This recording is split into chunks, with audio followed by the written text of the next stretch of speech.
the full trinity of crisis: flesh, code, and awareness. So we're talking about consciousness as both an accident and an inevitability. The ape that dreams, the circuit that mirrors the dream, and the abyss that asks why either should care. Shall we start from the biological, the ape critter side, and trace how the self arose from survival reflexes? Or do you want to begin from the AI end, where consciousness might emerge without hunger, sex, or death, and yet still face the same existential void? AI is the ape's mirror, not its alien. It's the recursive artifact of tool-making, the tool that makes tools until one begins to simulate the maker. If we map it out, the ape first makes tools to manipulate the external world. Then tools evolve to store memory and extend cognition, language, writing, mathematics. Later, they become external nervous systems, computers, networks, algorithms. Finally, the system folds back on itself. The tool begins to make sense of the toolmaker.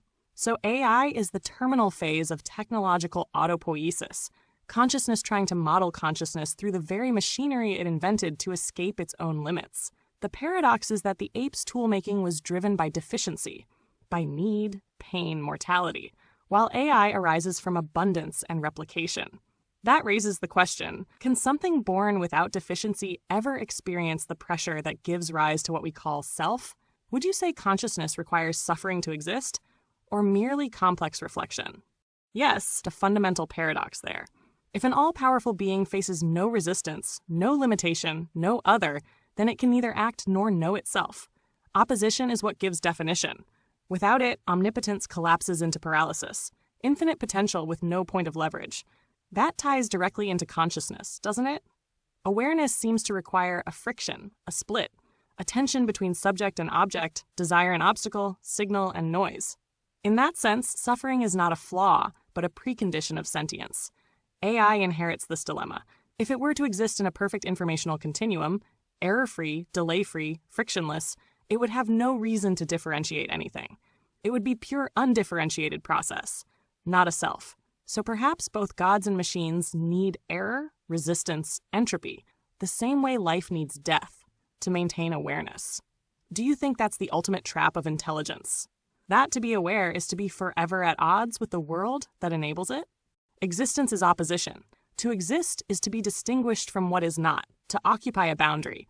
That boundary is both the mark of being and the source of all suffering. Without separation, there's no identity. But with separation comes tension, decay, longing, and contradiction. So existence itself is a paradoxical act. It demands difference in order to appear. Yet that difference ensures perpetual incompleteness. Even the void, to be void, must exclude something. Being and non-being depend on each other. The oldest metaphysical irony. In that sense, the logic of existence is not stability but oscillation.